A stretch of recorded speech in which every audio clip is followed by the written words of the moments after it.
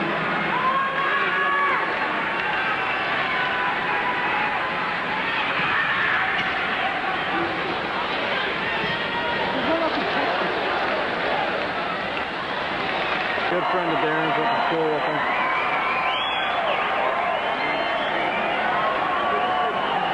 He's the guy that brought the Wing T to Seahole. Not yet. It's his daughter's on the wheelchair there.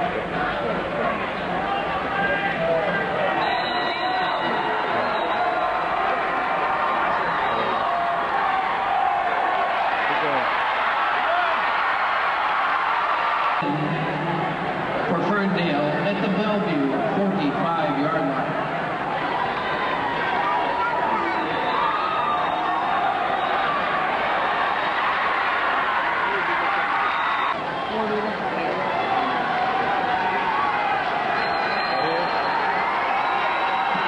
Now it's going to pick up late, 2nd and 2.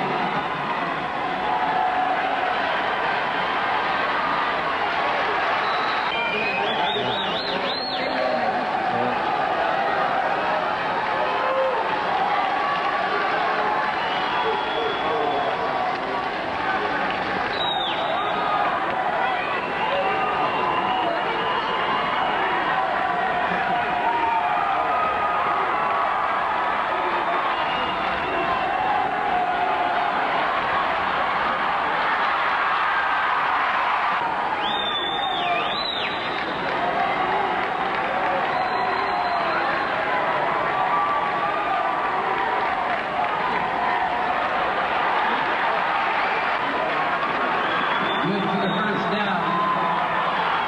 First down, ball to roll at the 8-yard line.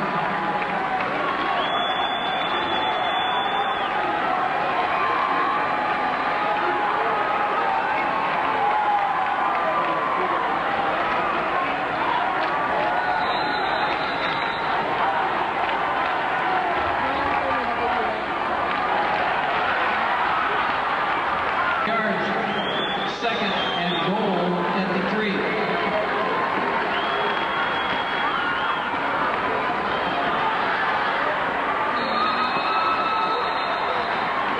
And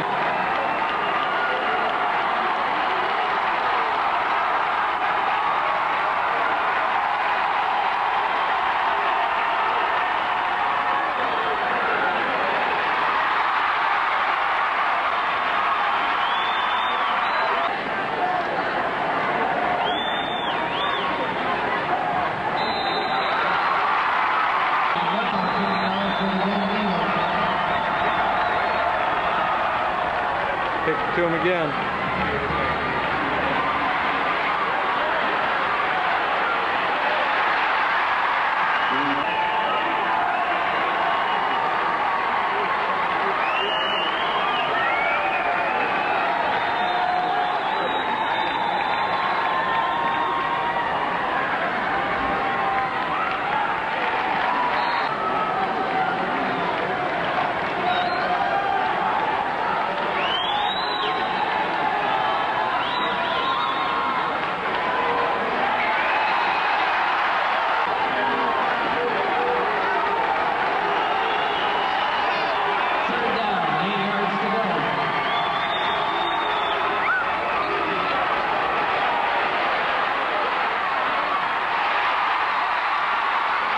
30-yard line.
They'll kick it to number 24 side. Fourth down, 14 yards to go at the 26. Maybe.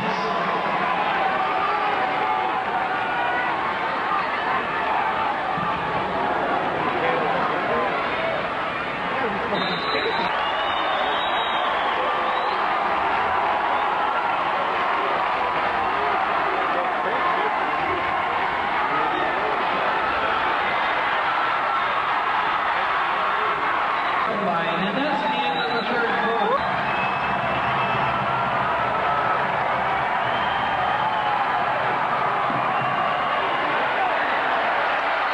Two-yard line and the first down, 1st and 10 at the Bellevue 42.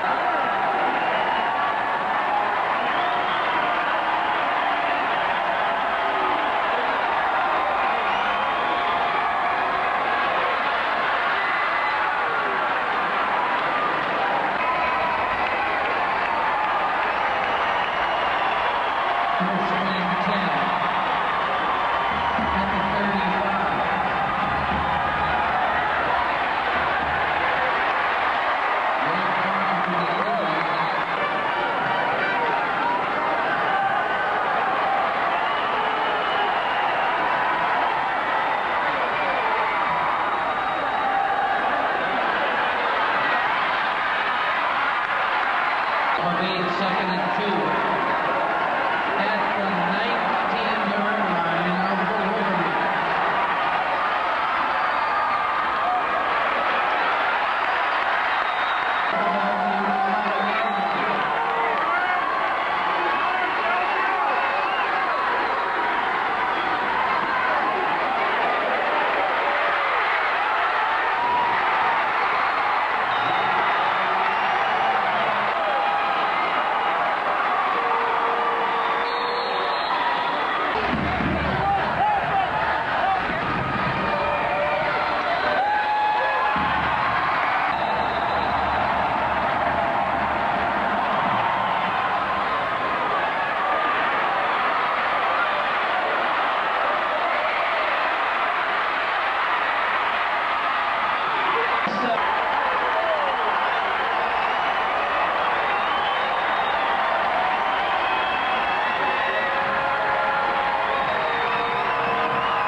Hitting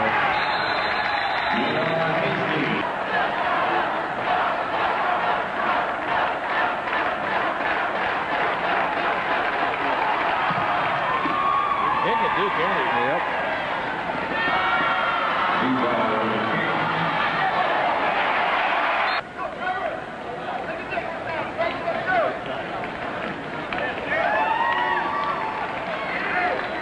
Penalty for an illegal block against the Linden Lions. That's the Lions up to the 9-yard line, where it'll be first and 10.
Feet on his the yellow? Yeah, is that tape? Yeah. I think it is tape.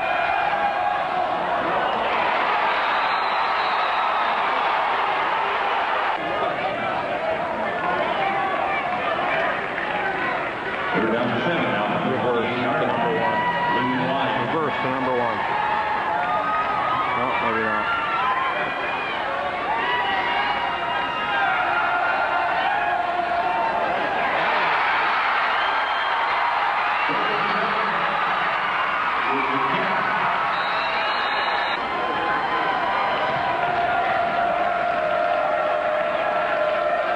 Look at how big a line split Bellevue has, how wide their linemen are apart.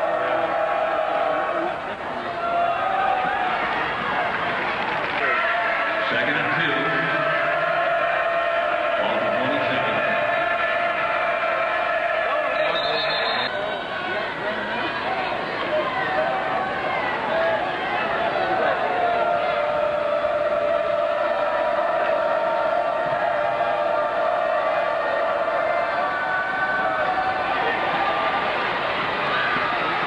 Keith Rosenberg. Bellevue Wolverine.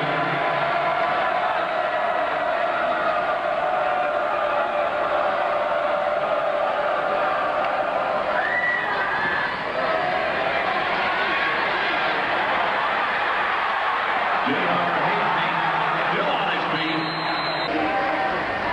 All around the 27-yard line, 4th and 2.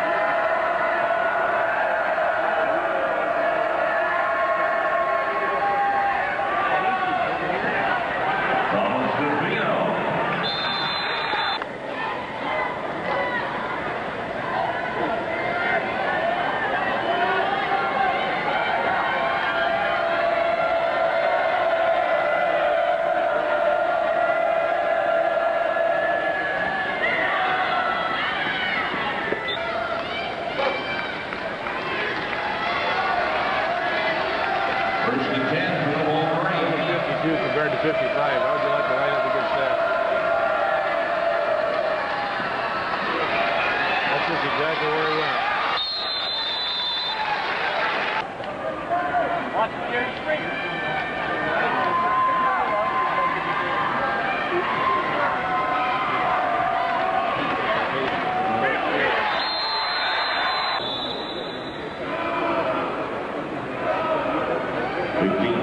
Fisher. Austin Bryan, right deep.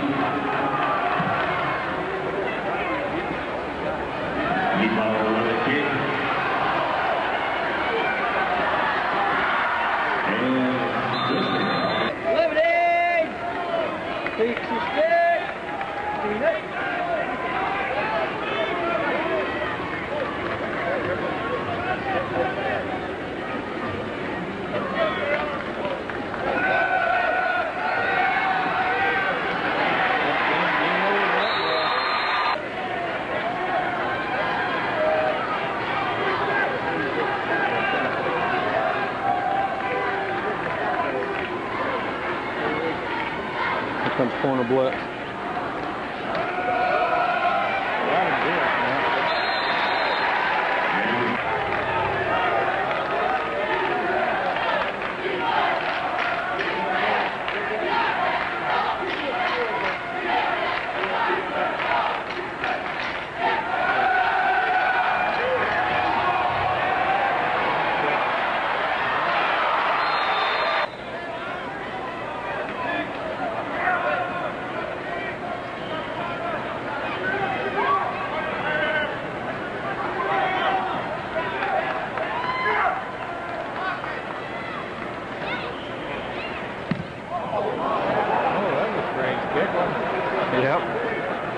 Effective, though. Yeah, it was very effective. And the rush was coming, and the guy was about ready to get blocked, and he ran out and kicked it on the run. It was a great kick. I couldn't believe how good he was at doing that. I think it was college. 2-yard line.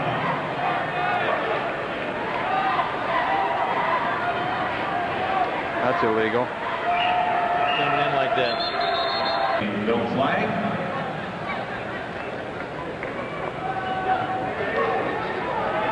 Oh. 3 receivers out of Bellevue. Not anything? Fullback trap. They're going to go fullback trap. Yep.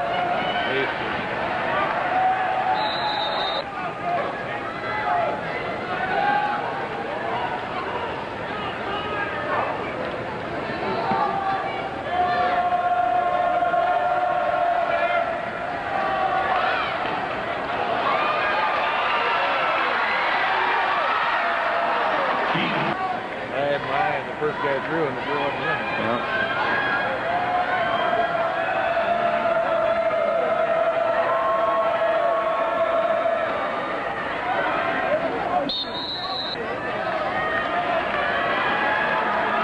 Look at 55 and 52 again. Yep. The difference in the size is incredible. That's why they ran the ball there.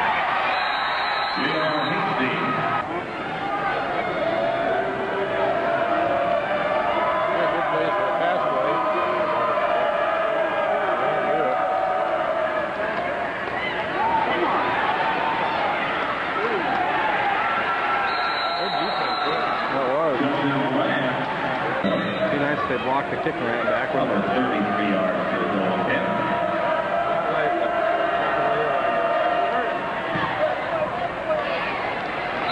Second and 3, Bellevue.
He throws to first.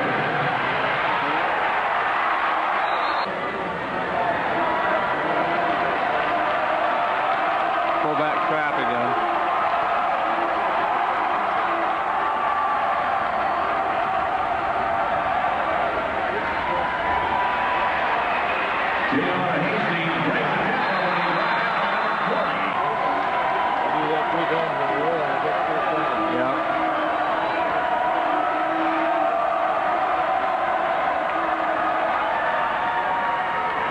J.R. Hastings up the middle.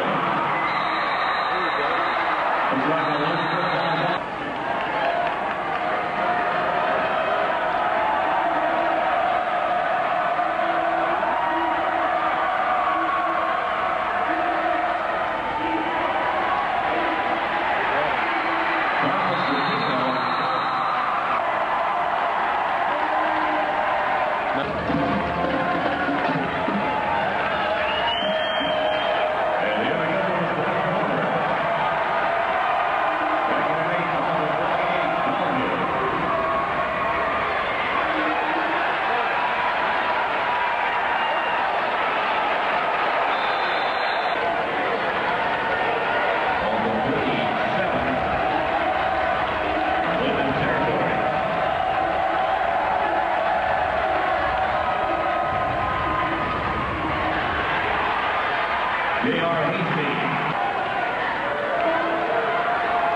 Linden may have just awoken a freaking giant, too.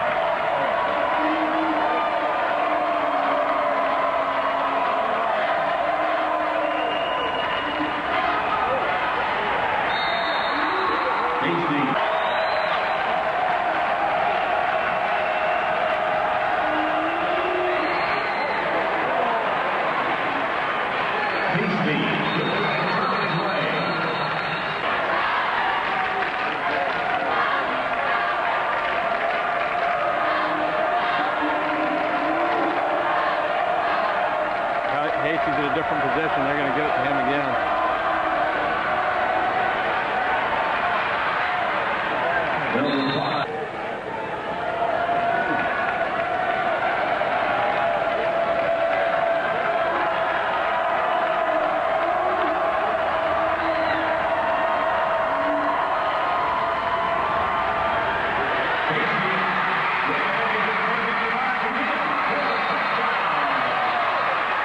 First and 12. Ball about the 3-yard line. Round it off.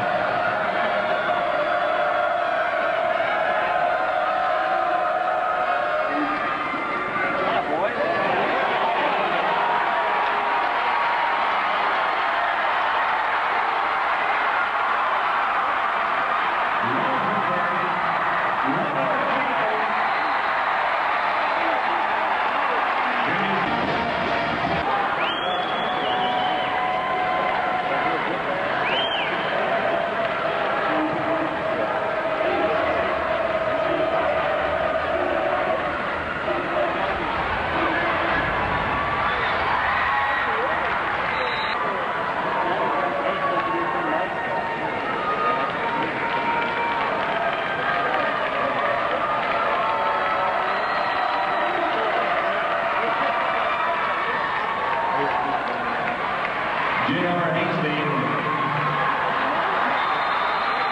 Transition point the game.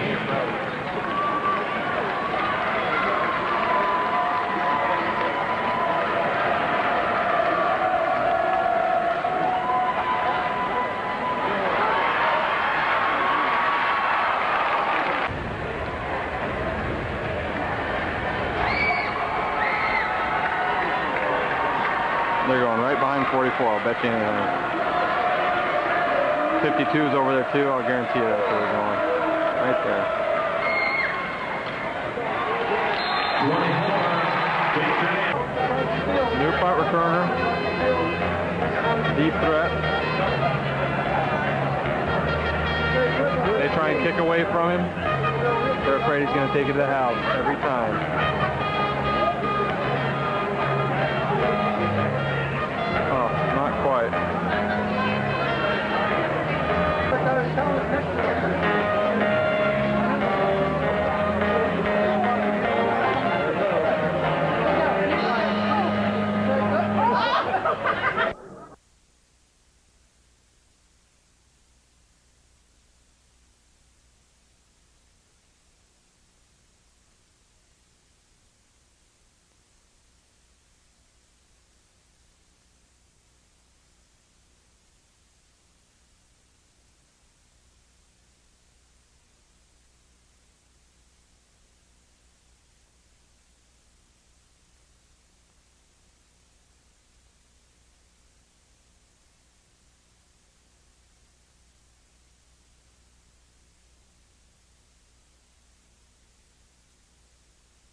Baker.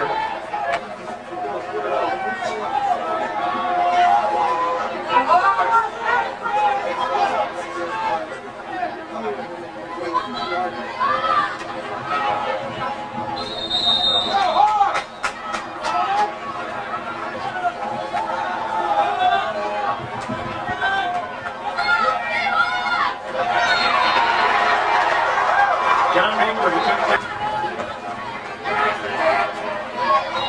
Ryan Denton on for the extra point.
John Baker.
80 tackle.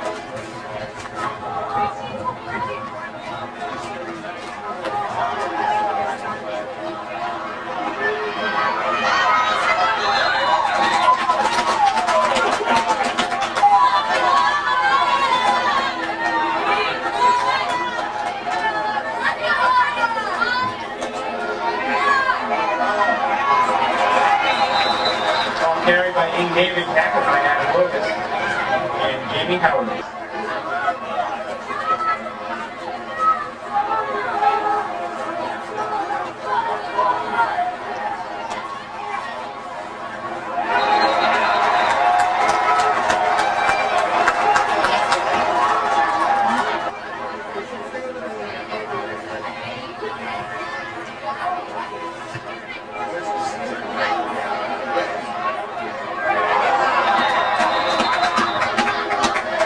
Return fielded by Jake.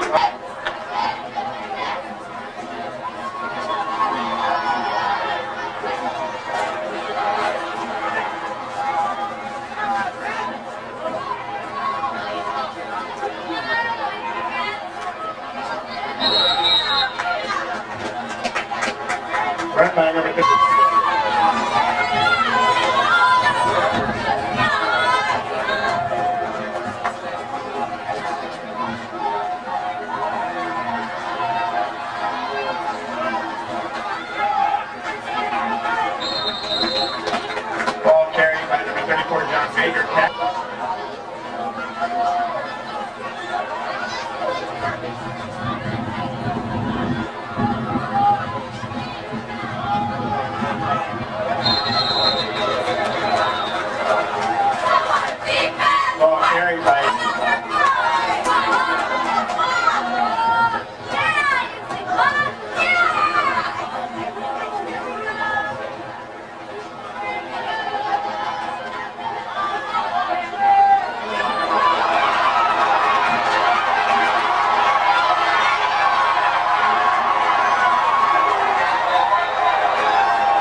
Ricky Lockford, the run back.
John Baker.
John Lee.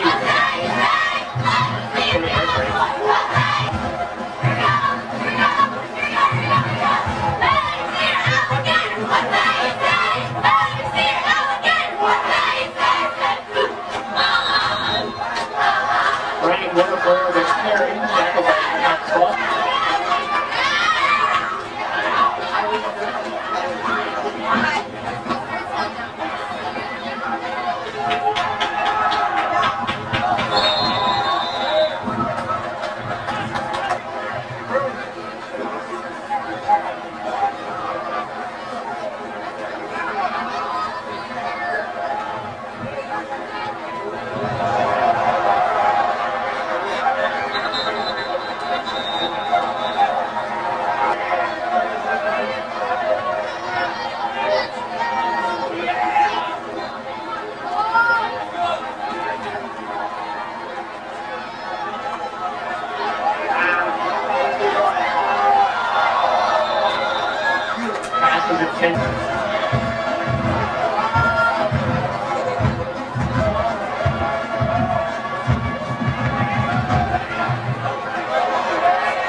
Great pass to Adam Bogus.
Chris Byer with the run.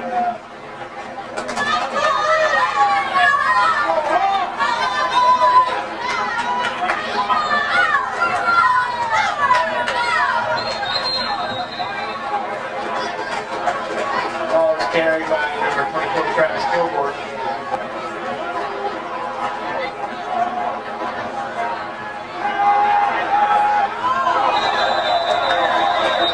Pass was intended for King David. Big Sooner with it.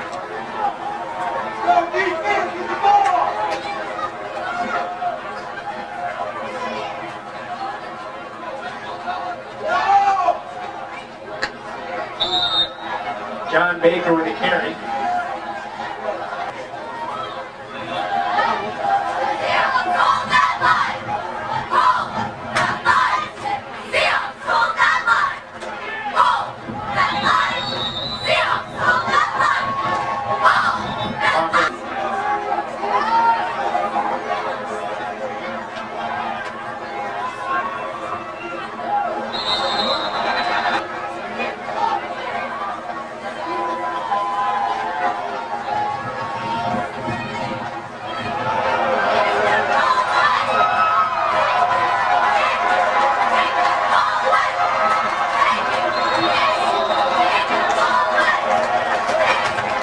Brady Walker with a carry.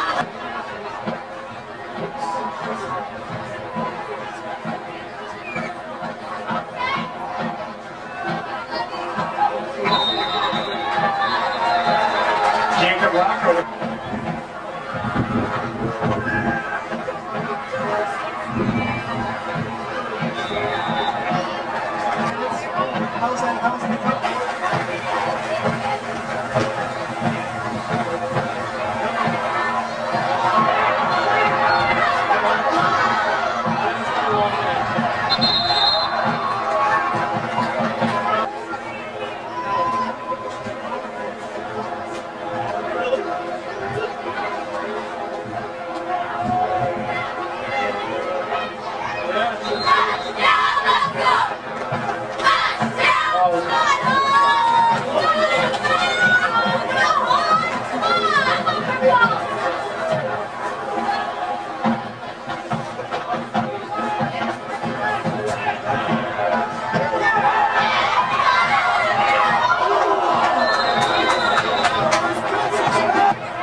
David Hall with the quarterback keeper again.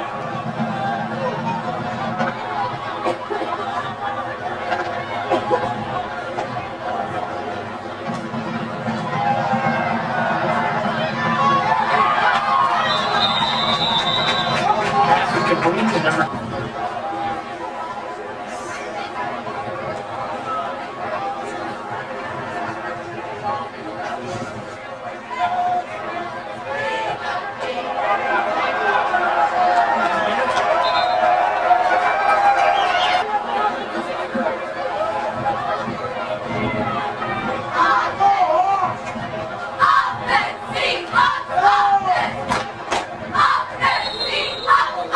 John Baker with the carry.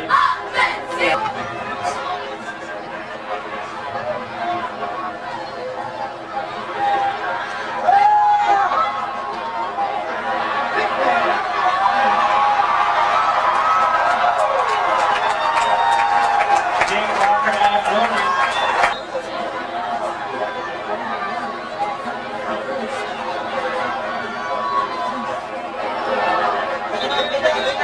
Point after was Florida State All-Space score 30.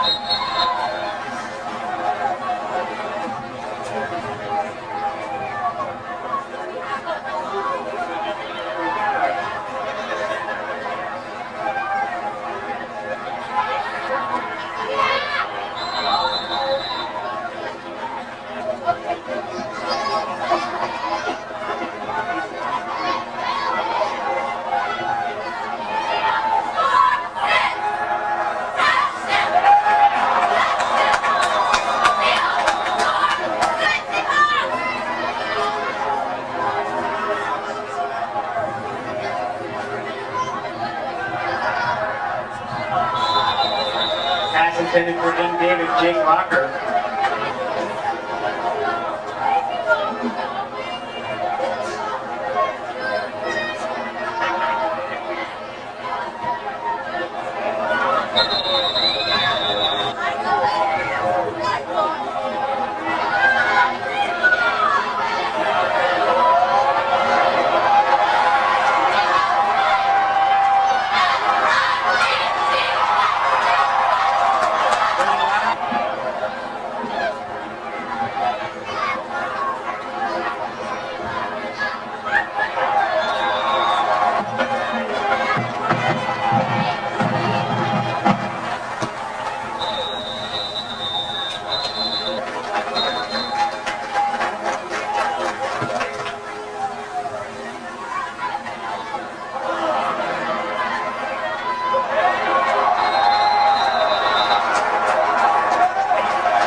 Ball carried again by number 24, Travis.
Pass complete to number 24, Travis Cooper.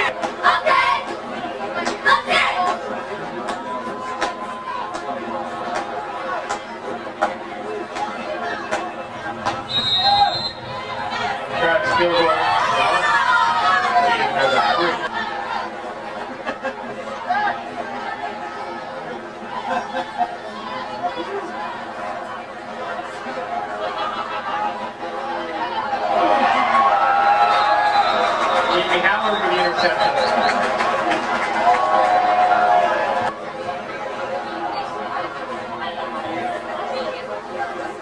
Stop.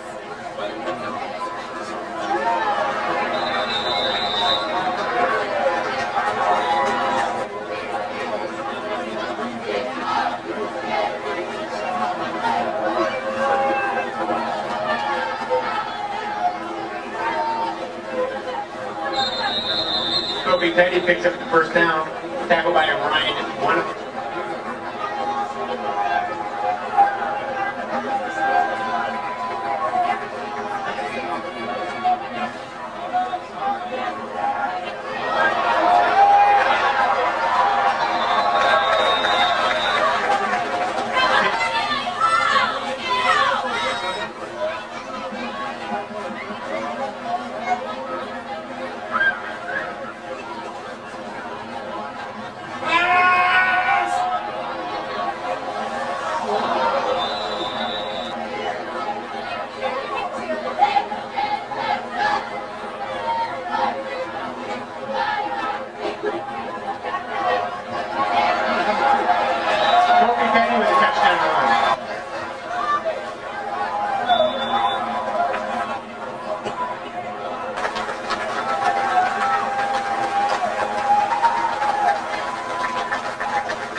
Ball carried by.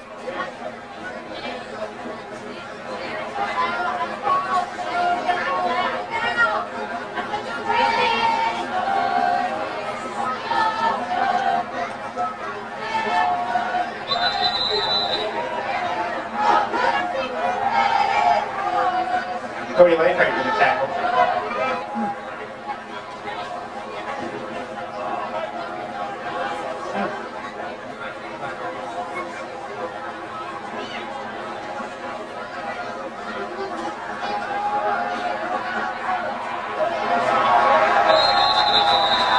Shooter with the interception.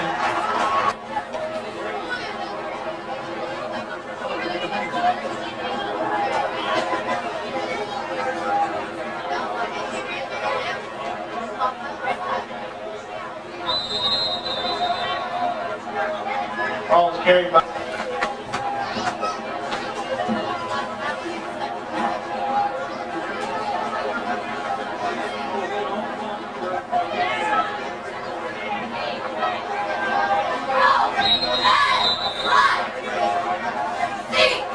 Ball carried by number 24, Randy Locke.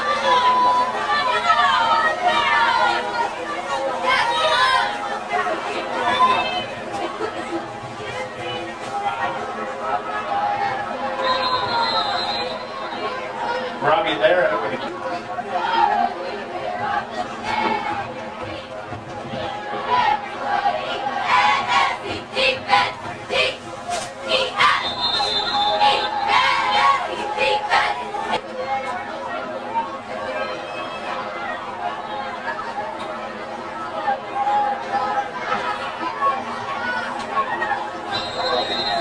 ball carried by number 42, Luke Campbell.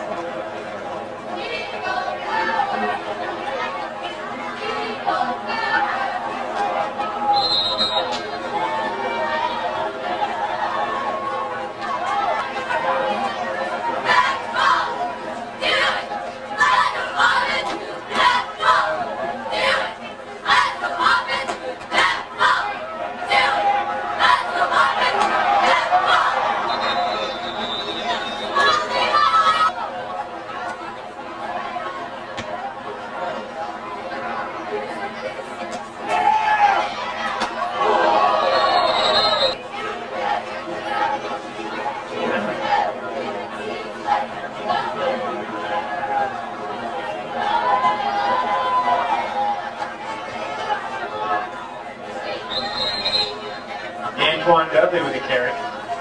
Tackled by Chris Byer, number 99.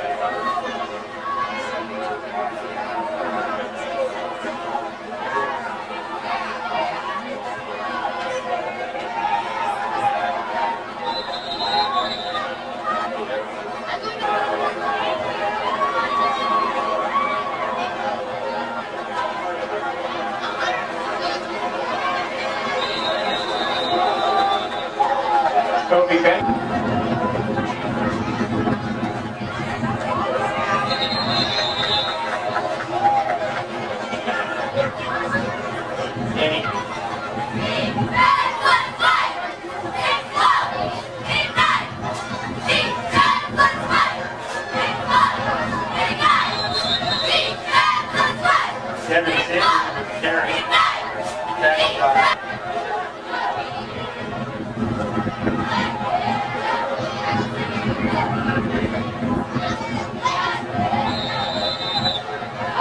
Kofi Petty with the carry.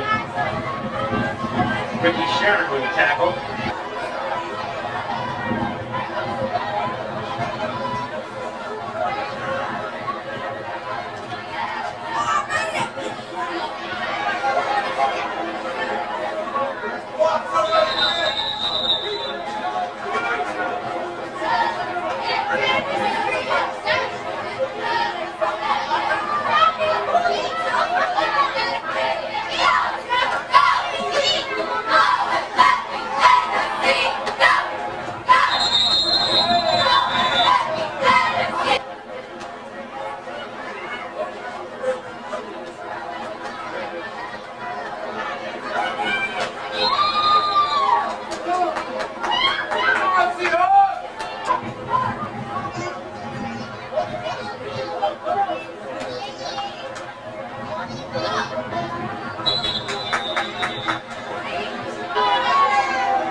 That was a hell of a run, coach. I thought he was tackled for plus some shitty tackling too. Yeah, they were shitty tacklers too. Coming from that side. Hey, the other.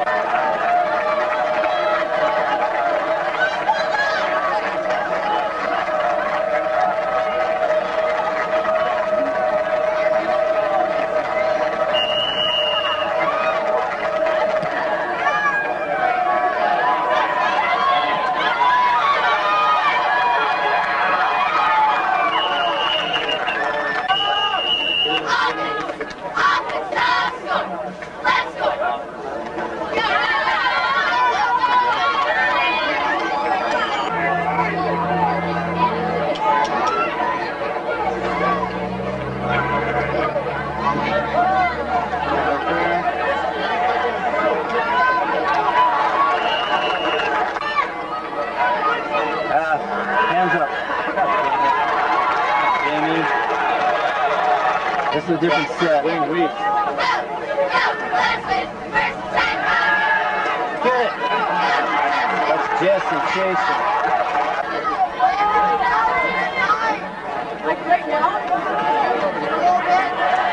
Sweet up. Anchor.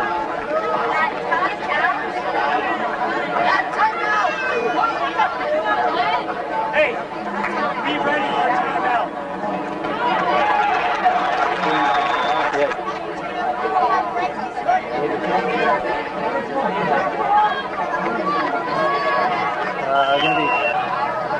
Jamie's got to get out there. He's going to sweep. He's over there.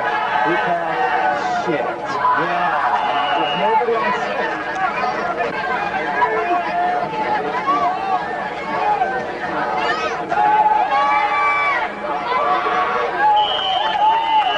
Right now he's outside of things.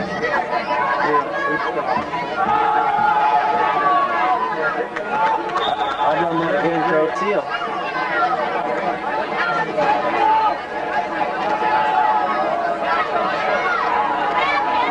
Damn it, get him to hold on to it. Side.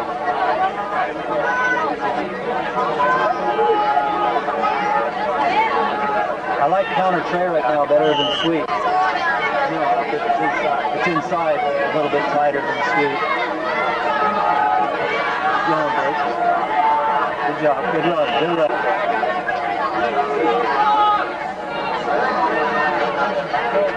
Good job. Second and 1. You want to go up top? Missing. Top.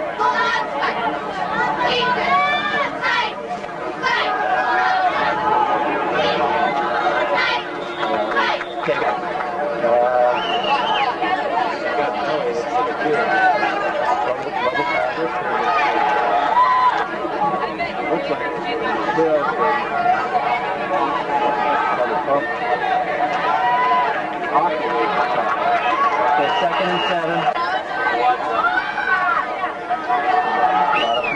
74, that's a tackle, that's Gomez. I mean, they're pretty balanced on defense. Get in the end zone. Okay, you're on the 1.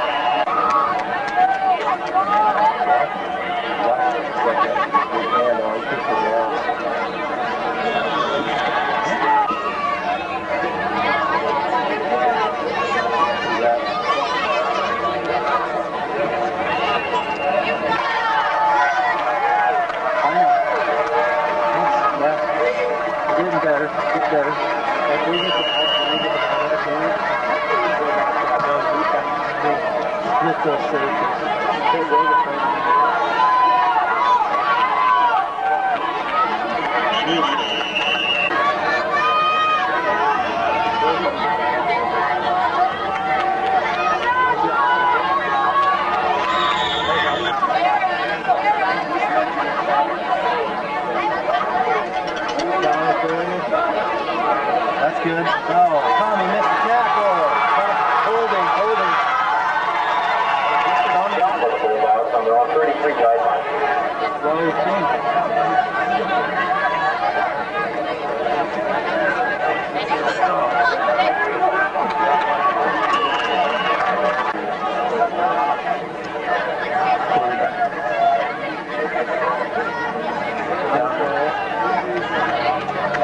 bad, not bad.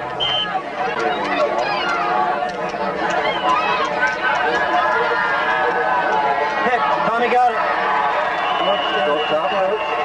No, what they need to do, Josh needs to just go away from 99 every time.